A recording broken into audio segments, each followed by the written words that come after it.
Hello बच्चों, let's see the question is. The question is two block of masses 2.9 kg and 1.9 kg are suspended from a rigid support S by 2 inextensible wire, each of length 1 meter, as shown in figure 2.199. The upper wire has negligible mass and the lower wire has a uniform mass of 0.2 kg per meter. The wool system of the block of the wire and the support has an upward acceleration of 0.2 meter per second square. Take G is equals to 9.8 meter per second square. Okay. Here हमें find क्या करना है? We have to find the tension at the mid point of the lower wire and second is find the tension at the mid point of the upper wire. Okay, तो देखो हमें question में दिया गया कि दोनों के मिड पॉइंट पे हमें क्या करना है? टेंशन फाइंड करना है. तो देखो, और ये वुल सिस्टम कितना है? 0.2 मीटर पर सेकेंड स्क्वायर के एक्सेलरेशन से ऊपर जा रहा है. तो देखो ये हमारा है एक ब्लॉक है जो कितना है 2.9 kg का, और एक ये दूसरा है हमारा कितना 1.9 kg का, और लेंथ दोनों की कितनी है? 1 मीटर है. दोनों की लेंथ 1 मीटर है. तो हमें यहाँ पे फाइंड करना है और एक टेंशन यहाँ पे. तो देखो इसको हम ए पॉइंट दे दो, इसको बी पॉइंट दे दो, ए पॉइंट पे और बी पॉइंट पे. तो देखो अब हमें इस पॉइंट पे, तो इसका जो फ्री बॉडी डायग्राम, तो देखो यहाँ पे हमें टेंशन फाइंड करना है और ये एक्सेलरेशन ए बराबर 0.2 मीटर पर सेकंड से स्क्वायर से ऊपर जा रहा है. तो देखो अब यहाँ पे जो हम लिखेंगे, देखो इसका जो वेट फोर्स है, इसका वेट फोर्स मान लेते हैं, ब्लॉक का मास हम m1 मान लेते हैं. तो ये एक m1 जी नीचे लगेगा, प्लस इसमें भी कुछ मास है, ये भी कुछ मास है. इसका मास कितना है? इसका मास है हमारा कितना? हमारा 0.2 ग्राम पर मीटर.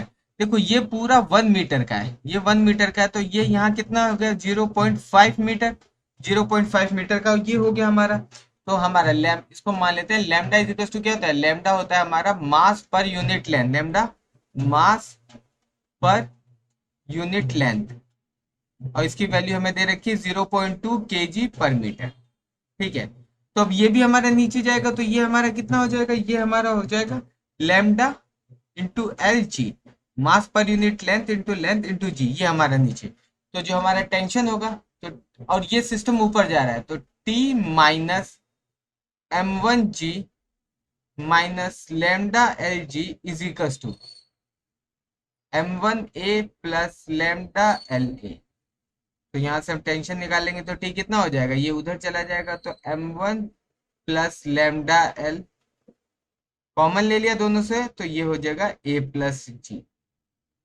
तो टेंशन फाइंड करेंगे तो देखो m1 की वैल्यू कितनी है? 1.9 प्लस लैम्डा की वैल्यू हमारे पास 0.2. अब देखो l कितना है? 0.5. 1 मीटर है, ये आधा हाफ मीटर, तो 0.5